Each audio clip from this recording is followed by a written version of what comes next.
الله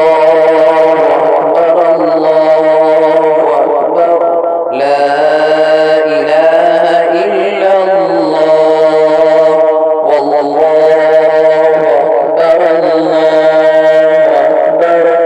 ولله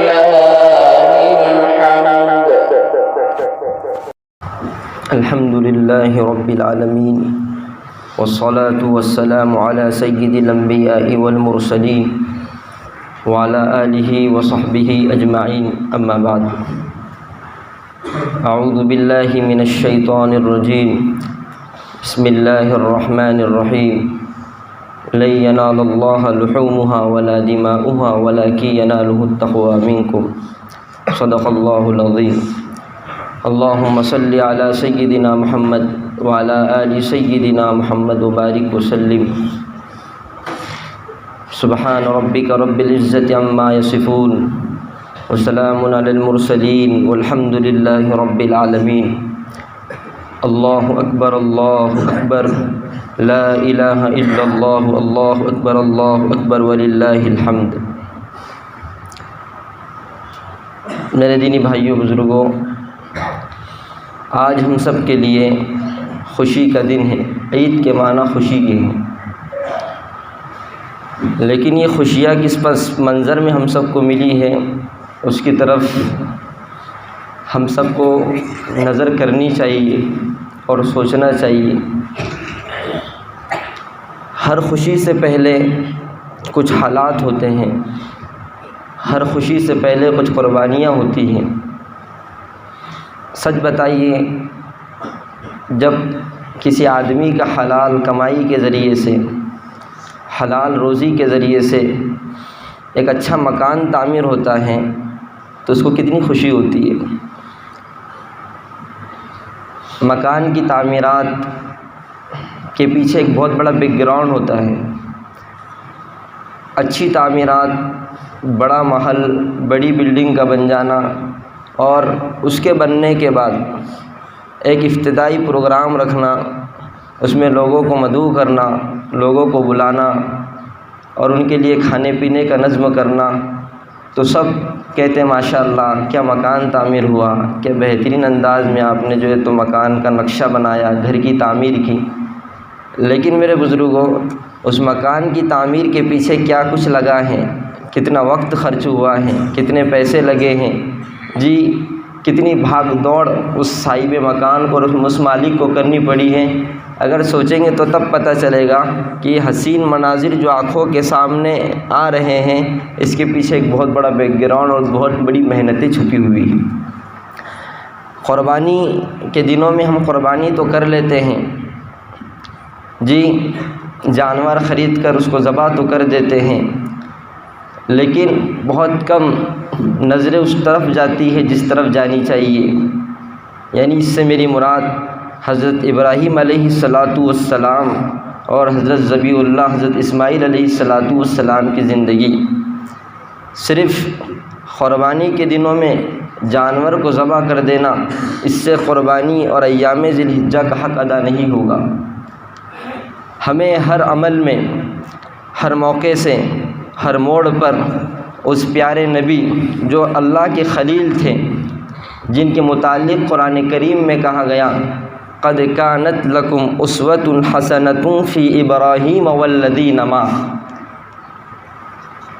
یہ بات بالکل پکی ہے کہ اس روئے زمین پر، اس دنیا میں 1,00,000 سے زائد انبیاء علیہم السلام تشریف لائے، لیکن قرآن کریم میں ہر نبی کا تذکرہ نہیں ہے. جو انبیاء مشہور ہوئے اور جو انبیاء معروف تھے ان کا قرآن کریم میں تذکرہ ہے. لیکن یہ بھی ایک مزید بات ہے، اللہ رب العالمین نے ہر نبی کی بات کو اور ہر نبی کی دعوت کو، ہر نبی کی بات کو اور ہر نبی کے اسوے کو اسوہ حسنہ یعنی ہمارے لیے نہیں کہا. قرآن کریم میں اس کا تذکرہ نہیں کیا، لیکن حضرت ابراہیم علیہ السلام کی سیرت کے تعلق سے، آپ کے اسوہ حسنہ کے تعلق سے ہم سب کو ترغیب دی گئی کہ آپ کے لیے حضرت ابراہیم علیہ السلام کی زندگی میں اسوہ حسنہ ہے. ایک جگہ تو یہ ہے. دوسری جگہ رسول اللہ صلی اللہ علیہ وسلم کی زندگی ہم سب کے لیے اسوہ حسنہ ہے۔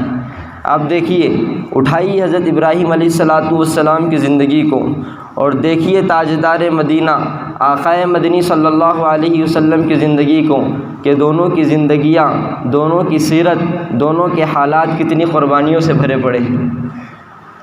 دیکھیے، مطالعہ کیجیے، سیرت کا مطالعہ کیجیے، حضرت ابراہیم خلیل اللہ کی زندگی کا مطالعہ کیجیے۔ 10-15 منٹ میں آپ کی زندگی کو بیان کرنا یہ میرے لیے مشکل ہے، لیکن کچھ پوائنٹس ہیں جس کو میں آپ کے سامنے رکھنا چاہ رہا ہوں۔ نمبر 1 یہ ہے کہ حضرت ابراہیم علیہ السلام کی زندگی کا اگر مطالعہ کیا جاتا ہے تو قرآن کریم میں بھی کھل کر آپ کی زندگی اور سیرت آیتوں کی روشنی میں، تفاسیر کی روشنی میں ہمارے سامنے آتی ہے۔ وہ یہ ہے کہ اگر حضرت ابراہیم علیہ السلام کی زندگی کا سب سے بڑا سبق جو ہمیں سیکھنا چاہیے وہ ہے اطاعت، وہ ہے اطاعت۔ دیکھیے کیا عجیب حالات حضرت ابراہیم علیہ السلام پر آئے ہیں۔ اللہ کے حکم پر آپ ایک اپنی بیوی کو لے کر جا رہے ہیں، پہلے تو اولاد بھی نہیں تھی، حالات بڑے تنگ دست سے کئی دنوں سے اللہ سے اولاد مانگ رہے تھے۔ روایتوں میں لکھا ہے کہ 80 سال کی عمر کے بعد آپ کو اولاد ہوئی۔ کتنی؟ 80 سال کی عمر کے بعد۔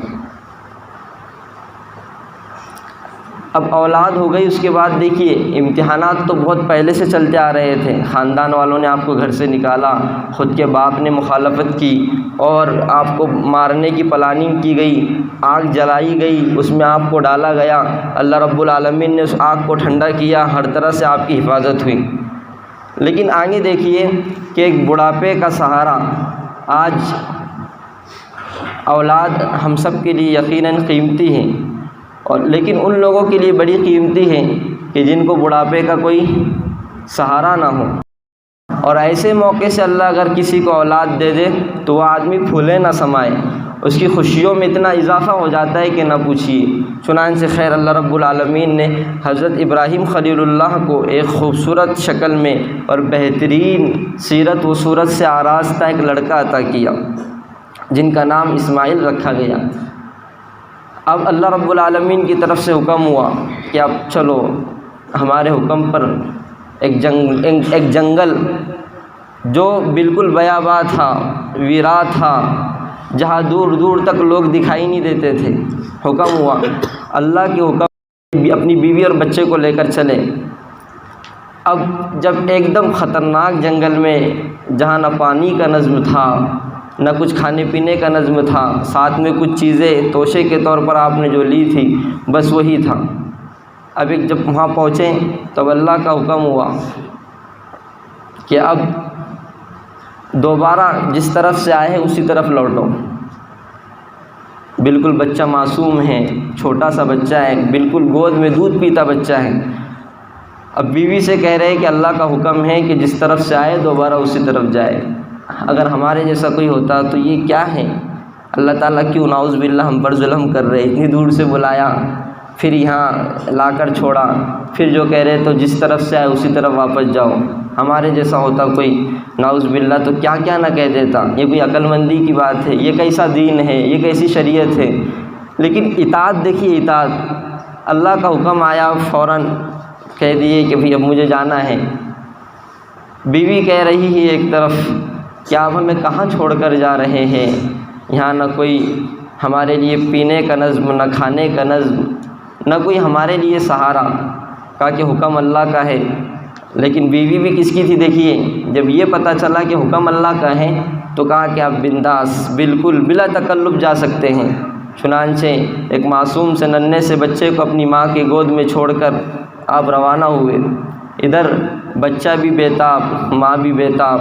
جب کھانے کی ساری اشیاء ختم ہو، اب بچے کو پلانے کے لیے نہ دودھ کا نظم، نہ پانی کا نظم۔ اب کرے تو کیا کرے، اس معصوم سے بچے کو سنگلاخ میدان میں، وادی میں اب چھوڑ کر کبھی صفا کے چکر، کبھی مروہ کے چکر، کبھی اس پہاڑ سے اس پہاڑ، کبھی اس پہاڑ سے اس پہاڑ۔ بتائیے کیا منظر ہوگا وہ، بچہ ادھر پڑا ہے، والد ادھر ہے، اور والدہ اس کے لیے جو ہے تو پانی کے نظم کے لیے چکر کاٹ رہی ہے۔ حاجی جو جاتے ہیں ان کو پتہ ہے کہ حج کا سارا منظر یہ حضرت ابراہیم خلیل اللہ اور اسماعیل ذبیح اللہ کی تاریخ کو اور ان کی سیرت کو واضح کرتا ہے، کھولتا ہے، اور یہ خود بخود یہ یادیں تازہ ہوتی ہیں کہ آج کے دور میں طواف کے موقع سے، صفا مروہ کے چکر کے موقع سے کتنا آدمی تھک جاتا ہے، کتنا ہار جاتا ہے، اور کیا کچھ اس کو تکلیف، ایک عشق کی تکلیف نہیں ہوتی، تو اس زمانے میں وہ عورت ذات نے کیا کچھ قربانیاں اللہ کے حکم کو پورا کرنے کے لیے نہ دی ہوگی۔ تو یہ دیکھیے ادھر۔ اب چلو آگے چلتے ہیں۔ حضرت اسماعیل علیہ السلام 9 سال کی عمر کو پہنچے۔ اب جیسے جیسے بچہ بڑا ہوتا ہے نا، تو والدین کی امیدیں اس سے بڑھتی چلی جاتی ہے کہ ہاں اب بچہ بڑا ہو رہا ہے، سمجھدار ہو رہا ہے، اور اس سے محبتوں میں اضافہ ہوتا ہے۔ چنانچہ حضرت ابراہیم علیہ السلام کو حضرت اسماعیل علیہ السلام سے بہت لگاؤ اور محبت ہو گئی۔ اب دیکھیے محبتوں کو قربان کرنے کی بات اللہ کی طرف سے آئی کہ اب میرے نام پر اس کو ذبح کرو۔ کتابوں میں موجود ہے کہ جب اللہ کا یہ حکم آیا کہ اسماعیل علیہ السلام کو ذبح کرنا ہے، تو ذرہ برابر بھی حضرت ابراہیم علیہ السلام کے دل میں یہ بات نہیں آئی کہ ہائے اللہ یہ کیسا ظلم ہے، یہ کیسا امتحان ہے۔ حکم اللہ کا ہوا، آئے بیوی کے پاس، کہا کہ اب عورت تھی، بچے کی ماں تھی، اس کو سمجھانا تھوڑا مشکل ہوتا ہے، تو کہا کہ آپ اسماعیل کو تیار کیجئے، مجھے ایک جگہ اس کو لے جانا ہے۔ یہ نہیں کہا کہ بھئی کہاں لے جانا ہے۔ چنانچہ خوب محبتوں کے ساتھ والدہ نے حضرت ذبیح اللہ کو تیار کیا۔ کیا پتہ تھا کہ یہ اللہ کے نام پر ذبح ہونے کے لیے جا رہا ہے،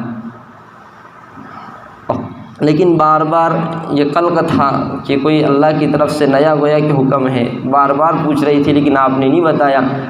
پھر یہ کہا کہ حکم اللہ کا ہے تو جائیے، اللہ میرے بچے کو گویا ضائع نہیں کرے گا، اللہ آپ کو جیسے ہمیشہ سے کامیاب کرتا چلا آیا ہے، اس امتحان میں بھی اللہ رب العالمین آپ کو کامیاب کرے گا۔ حضرت ابراہیم خلیل اللہ اپنے بیٹے کو لے کر چل دیے، ایسی جگہ جا کوئی نہ دیکھے۔ چنانچہ اب دیکھیے حضرت ابراہیم علیہ السلام اپنے بیٹے سے کہہ رہے ہیں،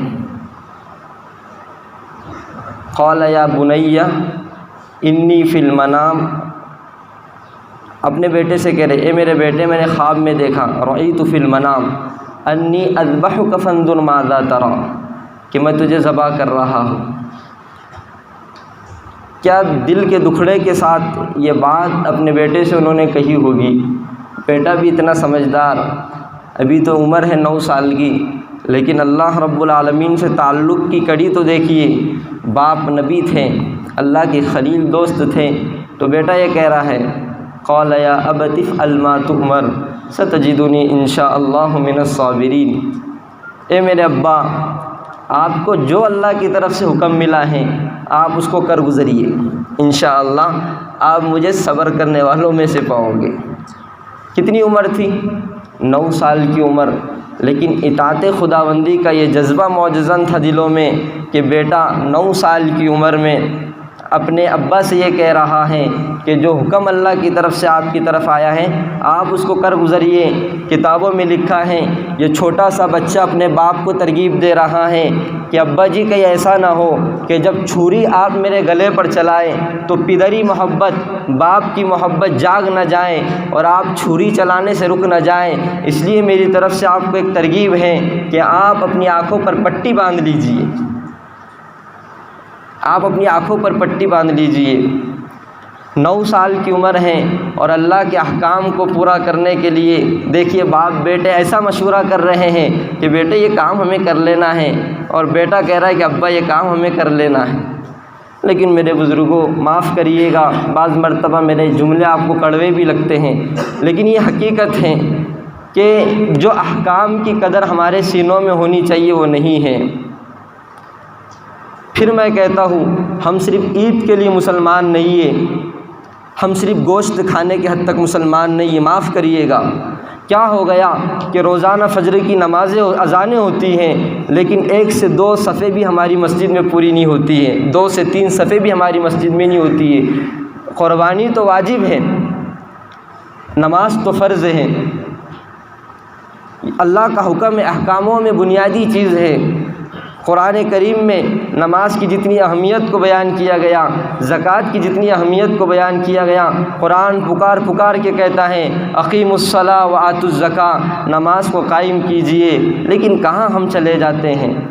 صبح فجر کے لیے جب اٹھ کر آتے ہیں تو ایسا لگتا ہے کہ یہ سارا قبرستان ہے، سارا قبرستان ہے۔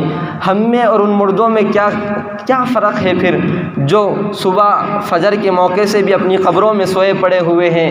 تو پھر ہم بھی ان مردوں کی طرح اپنے گھروں میں اگر سوئے پڑے ہوئے ہیں تو میرے دوستو، ان قبر میں پڑے ہوئے مردوں کے اور ہمارے اندر فرق مجھے بتلا دیجیے فرق کیوں؟ آخر ہم صرف عیدین کی نمازوں کو اور صرف جمعہ کی نمازوں کو اہمیت دیتے ہیں؟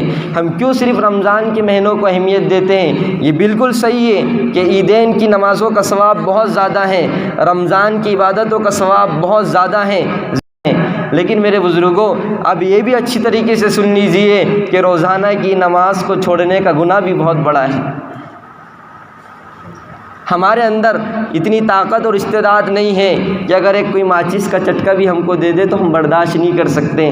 روایتوں میں ہے کہ جب بندہ اگر ایک وقت کی نماز چھوڑ دے تو اس کو 2,88,00,000 کے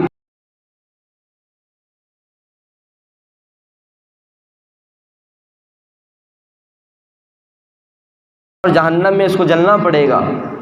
روایت پوری مجھے یاد نہیں آ رہی ہے اس موقع سے، تو یہی ہے نا، 2,88,00,000 برس جو ہے تو اس کو جہنم میں جلنا پڑے گا۔ تو یہ استحضار ہماری زندگی میں ہے یا نہیں ہے؟ نمازوں پہ نمازیں ہماری چھوٹتی جا رہی ہیں۔ اب تو جمعہ کے تعلق سے بھی غفلتیں، اب تو امام صاحب جب مصلی پر اللہ اکبر کہتے ہیں تب ہم پہنچتے، نہ خطبوں کی اہمیت ہمارے دلوں میں بچی، نہ عیدین کے موقع سے جلدی مسجدوں میں آنے کی اہمیت، نہ جمعہ کے موقع سے جلدی مسجدوں میں آنے کی اہمیت ہمارے۔ میرے بزرگوں، کہیں نہ کہیں ہمیں اپنی زندگی پر نظر ثانی کرنے کی ضرورت ہے۔ دیکھیے دنیا کے سارے عیش و عشرت ایک نہ ایک دن ختم ہونے والے ہیں۔ بڑے بڑے بادشاہ اس دنیا سے گئے ہیں، کسی نے کچھ اپنے ساتھ نہیں لے گیا۔ ساتھ آنے والی چیز کیا ہے؟ ساتھ آنے والی چیز کیا ہے؟ اس کی طرف ہماری توجہ ہونی چاہیے۔ ہم بہت زیادہ دور نہیں، ہم یہ ان واقعات کو تو ہم ایک عجیب و غریب واقعات سمجھتے ہیں۔ وہ سکندر بادشاہ تھا جنہوں نے اپنے وزیروں کو یہ وصیت کی تھی کہ بھئی جب دنیا سے میرا جانا ہو تو میرے ہاتھوں کو کفن سے باہر کر دینا تاکہ لوگوں کو یہ عبرت ملی۔ چلو وہ واقعہ حقیقت میں ہوگا نہیں ہوگا، ہم نے اپنی آنکھوں سے نہیں دیکھا، لیکن ہمارے شہر میں، ہمارے اطراف میں ہمارے رشتہ داروں نے جو بہت سی پراپرٹی جمع کر رکھی تھی، بہت سا کمایا تھا اور بہت سی جائیداد ان کے پاس تھی، ان کے جانے کے بعد کیا کچھ ہو رہا ہے؟ بتائیے، اتنا اماؤنٹ ان کے بینکوں میں جمع ہیں، اتنی دوڑ دھوپ وہ دنیا کے لیے کر کے چلے جا چکے ہیں، اب ان کے ساتھ کیا گیا؟ ایک چھوٹا سا لیٹر بھی گیا یا چھوٹی سی چٹھی بھی ان کے ساتھ گئی کہ کل قیامت کے دن اللہ کو بتا دیں گے اللہ جی دنیا کے بہت سارے تقاضے ہمارے پیچھے تھے، دنیا کے بہت سارے جمیلے تھے، یہ دیکھیے اس کی پوری کارگزاری ہمارے پاس ہے۔ بھائی وہاں تو نوٹوں کا سکہ نہیں چلے گا کہ میں کروڑ پتی تھا، ارب پتی تھا، اتنے میری پلاٹنگ تھی، اتنی میری جائیداد تھی، اتنی تعمیرات میں نے دنیا میں کی، وہاں تو اعمال کا سکہ چلے گا۔ جس کے پاس جتنا زیادہ وہ اتنا پھنس سکتا ہے، اللہ ہم سب کی حفاظت کریں۔ اس لیے ایک روایت میں رسول اللہ صلی اللہ علیہ وسلم نے ارشاد فرمایا، جس کا خلاصہ یہ ہے کہ مالداروں سے غریب 500 سال پہلے جنت میں جائیں گے۔ تو اس کی بڑی وجہ یہ بھی ہو سکتی ہے کہ غریب جو مجاہدات کے ساتھ زندگی گزارتا ہے، مالدار نہیں گزارتا۔ غریب پر حالات ہے، صبر ہے، تو صبر کا بدلہ جنت ہے۔ ہاں مالدار ہے، زندگی میں دینداری ہے، پیسوں کو صحیح جگہ خرچ کرتا ہے، اللہ کے احکام کے مطابق زندگی گزارتا ہے، اطاعت والی چیزوں میں پیسہ خرچ کرتا ہے، تو پھر بھی وہ غریبوں سے 500 سال جنت میں جائے گا۔ اور میرے بزرگوں، اگر زندگی میں اسراف ہے، فضول خرچی ہے اور بے دریغ اسی طرح لٹانا ہے، غیر جگہوں پر، غیر مناسب جگہوں پر لٹانا ہے، پھر تو وہ تو پکڑ کا ذریعہ ہے۔ قرآن کریم میں کہا گیا انما اموالکم و اولادکم فتنہ، کہ تمہاری اولاد بھی فتنہ اور تمہارا مال بھی فتنہ۔ اس لیے اولاد کی تربیت صحیح کرنا یہ ہم سب کی ذمہ داری ہے، مکتب کے معلمین کی اور مدرسے کے معلمین کی نہیں ہے، بلکہ قرآن کریم کہہ رہا ہے یا ایھا الذین آمنوا قوا انفسکم واہلیکم نارا، اے ایمان والو اپنے آپ کو اور اپنے گھر والوں کو بچاؤ جہنم کی آگ سے۔ یا مخاطب اماموں کو یا مکتب کے معلموں کو یا مدرسے کے مدرسین کو نہیں کیا گیا، بلکہ ہر مومن کی ذمہ داری ہے، اور جو صاحب اولاد ہیں اور ان کو چاہیے کہ اپنی گھر کی، اپنے بال بچوں کی جہنم کی آگ سے حفاظت کریں۔ آج معاشرہ کہاں جا رہا ہے، آج معاشرہ کس رخ پر چل پڑا ہے، ایسا لگ رہا ہے کہ کیا ہونے والا ہے مستقبل میں۔ میرے بزرگوں، ایک طرف امید کی کرن جاگ رہی ہے اور دوسری طرف غفلتوں میں ہم ڈوبے جا رہے ہیں۔ دیکھیے حالات پڑھیے، پورے ملک کی حالات پر نظر رکھیے۔ وہ قوم جس کے پاس نہ سرمایہ ہے، نہ جس کے پاس طاقت و قوت ہے، وہ سپر پاور طاقتوں سے ٹکرا رہی ہے اور ان کو شکست دے رہی ہے۔ دیکھیے حالات، میں اشارے میں نے بات کی ہے، حالات دیکھیے تو ایک طرف امید کی کرن جاگ رہی ہے کہ مستقبل میں خلافت اسلامیہ کا قیام ہونا ہے، لیکن میرے بزرگوں خلافت اسلامیہ کے قیام کے لیے ہم کیا کچھ کر رہے ہیں؟ ہمارے نوجوانوں کی زندگیاں تو روڈوں پر، چوراہوں پر اور موبائل سے موبائل میں مبتلا ہونے کے سوا نہیں گزر رہی ہے۔ ہم اولاد کی تربیت کے لیے کیا کچھ وقت دے رہے ہیں، ذرا اس پر بھی نظر ثانی کرنے کی ضرورت ہے۔ اگر ہم اپنے مستقبل کو بنانا چاہتے ہیں، اپنے مستقبل کو سنوارنا چاہتے ہیں، تو میدان میں اتر کر ہمیں 100% ایمان پر چلنا پڑے گا۔ میرے بزرگوں، جو ایمان کے اہم شعبے ہیں نا، تعلیم و تربیت تو بھی دور کی بات، جو ایمان کے اہم شعبے ہیں نماز، زکوٰۃ، روزہ، حج اور سب سے اہم ایمان، ہم انہی چیزوں میں بہت کمزور ہوتے چلے جا رہے ہیں۔ آپ دیکھیے کہ آج کے نوجوانوں کی عقائد کے اعتبار سے کیا کچھ غلط ذہن سازی نہیں کی جا رہی ہے۔ سارا غلط بازار سوشل میڈیا پر ہے۔ کتنے نوجوان ہیں جو اپنے علماء سے تعلق رکھتے ہیں، سوائے ایک دو کے کوئی پوچھنے نہیں آتا مولانا عقائد کس کو کہتے ہیں، عقیدہ کس کو کہتے ہیں، سوائے ایک دو کے کوئی، جبکہ محلے میں اور علاقے میں اور تعلقے میں ہزار نوجوان ہیں، ہزاروں کی تعداد میں ہیں، لیکن علماء سے کتنوں کا تعلق ہے دیکھیے۔ جبکہ دوسری طرف اگر دیکھا جاتا ہے تو بڑے بڑے بیپاریوں سے اور بڑے بڑے جو ہے تو گرو گھنٹالوں سے ان کے تعلقات ایسے ہوتے ہیں کہ اگر تھوڑا سا کچھ معاملہ ہو جائے تو ہماری تو ایسی ہیں۔ میرے بزرگوں، ہم مسلمان ہیں، ہمارا تعلق دینداروں سے ہونا چاہیے۔ اگر ہم صحیح رہبری چاہتے ہیں، اپنے مستقبل کو سنوارنا چاہتے ہیں، تو ہمیں اپنے بڑوں سے اپنے دامن کو جوڑنا ہوگا۔ آج میں کھل کر کہتا ہوں کہ ہمارے معاشرے کی سب سے بڑا خطرناک ناسور جو ہے وہ ہے اپنے دیندار لوگوں سے کٹنا، اپنے دیندار لوگوں سے، اپنے رہنماؤں سے کٹنا، ان کو اپنا دشمن سمجھنا۔ جس نے اپنے رہبر کو اپنا دشمن سمجھ لیا تو میرے بزرگوں اس آدمی کی زندگی بھر اصلاح نہیں ہو سکتی۔ جس نے ڈاکٹر کو اپنا دشمن سمجھ لیا وہ آدمی زندگی بھر شفا نہیں پا سکتا۔ اسباب کے درجے میں شفا کے دینے والے اللہ ہیں، لیکن جو ڈاکٹر کے انجیکشن دینے کو دشمنی سمجھیں، جو ڈاکٹر کی کڑوی دوائی دینے کو اس کو دشمنی سمجھیں، وہ بیمار آدمی کبھی شفا نہیں پا سکتا۔ بالکل اسی طریقے سے جو اپنے رہنما، اپنے بڑے، اپنے علماء، اپنے دین کے دائی اور اپنے رہنمائی کرنے والوں کو اپنا دشمن سمجھ لے تو یاد رکھیے ان کی ذمہ داری تو پوری ہو جائیں گی، ممبروں کے ذریعے سے، دعوت و تبلیغ کے ذریعے سے اور خانقاہوں کے ذریعے سے یہ تو اپنی ذمہ داری پوری کر رہے ہیں، لیکن بزرگوں اگر ہم نے ان کی نہیں مانی، ان کے بتائے ہوئے طریقوں پر نہیں چلیں، یہ طریقہ انہوں نے اخذ کیا ہے رسول اللہ صلی اللہ علیہ وسلم کی سیرت و صورت، حضرات صحابہ کی زندگی سے، اگر یہ طریقہ نہیں اختیار کیا گیا تو مستقبل میں بڑے خطرات ہیں۔ اس لیے ہر اعتبار سے ہم آپ کو بار بار یاد دہانی کرا رہے ہیں کہ بھائی اپنے بچوں کو دینی تعلیم کے ساتھ ساتھ عصری تعلیم آپ جتنی بھی دینا چاہتے دیجیے، ان کو سائنس سکھائیے، ان کو جو کچھ سکھانا چاہتے ہیں آپ ان کو آسمان پر چاند پر پہنچائیے، اتنا علم ان کو دیجیے، لیکن پہلے کامل مسلمان بنائیے۔ آج ہم نے اپنی اولادوں کو کامل مسلمان نہیں بنایا، اس لیے ہم خود اپنی اولاد کے مسئلے کو لے کے پریشان ہیں۔ ہمیں تو سب کی فکر ہے، لیکن ہم سے اپنے 2 بچے اس لیے نہیں سنبھالے جا رہے ہیں اور ہم ان کے لیے خون کے آنسو رو رہے ہیں کہ ہم نے ان کی تربیت صحیح نہیں کی اور تربیت کرنے والوں کو نشانہ بنایا ہے۔ اس لیے ہمیں چاہیے کہ آج کے اس عید کے موقع سے اگر زندگی بھر عید چاہتے ہیں، عید کے معنی خوشی کے، تو ہر اعتبار سے اپنے آپ کو مضبوط کریں، مستحکم کریں، روزانہ 2 منٹ سوچ لیا کریں کہ ہائے میری زندگی کا رخ صحیح ہے یا نہیں ہے۔ تھوڑی دیر کے لیے سوچ لیا کریں، نظریں نیچے جھکا کر بیٹھ جایا کریں کہ میں نے اب تک کیا کیا اور اللہ کے لیے مجھے کیا کرنا تھا اور میں نے کیا کیا، اور آئندہ مجھے کیا کرنا ہے۔ انشاءاللہ کہیں نہ کہیں ضرور ہمارے دل کو دھچکا لگے گا کہ ہم جس راستے پر ہیں وہ راستہ صحیح ہے یا نہیں۔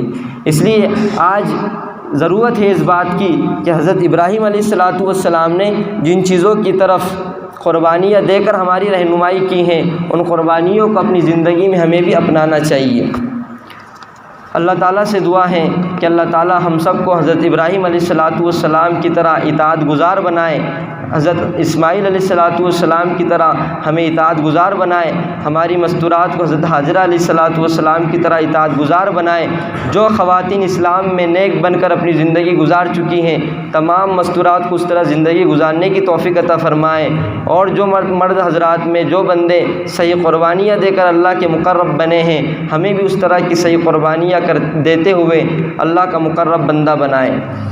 مسائل کے تعلق سے جتنی باتیں تھیں تو میں نے روزانہ مغرب بعد آپ کے سامنے بیان کر دی، تقریباً مسائل پورے ہوئے۔ اب نماز کا طریقہ سن لیجئے، چونکہ سال میں 2 مرتبہ عید کا موقع آتا ہے تو اس موقع سے یاد دہانی کرانی ضروری ہوتی ہے۔ سب سے پہلے یاد رکھیں 2 عیدیں ہوتی ہیں، تو اس موقع سے تو ہم نے عید الفطر کی نیت کی تھی، آج عید الاضحیٰ کی نیت کرنا ہے کہ میں 2 رکعت عید الاضحیٰ کی پڑھتا ہوں 6 زائد تکبیروں کے ساتھ، واسطے اللہ کے رخ میرا کعبہ شریف کی طرف۔ یہ نیت ہے، زبان سے کہنا ضروری نہیں ہے، دل کا استحضار اور دل کی نیت بھی کافی ہوگی۔ اس کے بعد جب نیت ہو جائے گی تو امام صاحب اللہ اکبر کہیں گے، ساتھ میں ہمیں بھی کہنا ہے۔ اس کے بعد ہاتھ باندھ لیے جائیں گے، امام صاحب بھی ثنا پڑھیں گے، ہم سب کو ثنا پڑھنی ہے۔ اس کے بعد 3 تکبیریں ہوں گی جو زائد تکبیروں کی ہم نے نیت کی۔ پہلی تکبیر اللہ اکبر کہہ کر ہاتھ چھوڑنے ہیں، دوسری تکبیر اللہ اکبر کہہ کر ہاتھ چھوڑنے ہیں، تیسری تکبیر اللہ اکبر کہہ کر ہاتھ باندھ لینے ہیں۔ اس کے بعد امام صاحب قرات مکمل کریں گے اور اسی طریقے سے پوری رکعت مکمل کی جائے گی۔ دوسری رکعت کے لیے قرات مکمل کی جائے گی اور رکوع میں جانے سے پہلے 3 تکبیریں ہوگی۔ پہلی تکبیر اللہ اکبر کہہ کر ہاتھ چھوڑنے ہیں، دوسری تکبیر اللہ اکبر کہہ کر ہاتھ چھوڑنے ہیں، تیسری تکبیر اللہ اکبر کہہ کر ہاتھ چھوڑنے ہیں، اور پھر چوتھی تکبیر جو رکوع کی ہوگی وہ کہہ کر رکوع میں جائے گی، اور پھر بقیہ ساری نمازیں اسی طرح پوری ہوگی۔ اب سن لیجئے، یہ نماز کا طریقہ ہو گیا۔ پہلے نماز ہوگی اور نماز کے بعد چونکہ دعا ہوتی ہے تو صحیح طریقہ یہ ہے کہ پہلے نماز ادا کر لی جائے، پھر اس کے بعد دعا ہو اور پھر خطبے ہو۔ خطبے کے درمیان خطبہ واجب ہے، نہ چٹائی سے کھیلے نہ کنکریاں تو ہے نہیں، لیکن اس پر وہ جو ہوتے پھسلے تھوڑے تھوڑے اس سے کھیلتے ہیں عام طور پر۔ توجہ خطبے کی طرف اور خطبے کا سننا واجب ہے، اور اس پر لاپرواہی اور بے توجہی بڑھتی جاتی ہے۔ خطبے کے درمیان ٹیکا بھی نہ لے، جو معذورین ہیں تو ان کے لیے کسی حد تک تو گنجائش ہے، لیکن دوسرے حضرات بھی اس کا غلط فائدہ اٹھاتے ہیں، تو خطبے کے درمیان ٹیکا نہ لیں۔ یہ دینی بات کی اہمیت سے بے توجہی اور غفلت کی بات ہے۔ اللہ تعالی ہم سب کو جو ہے تو کہنے سننے سے عمل کی توفیق عطا فرمائے۔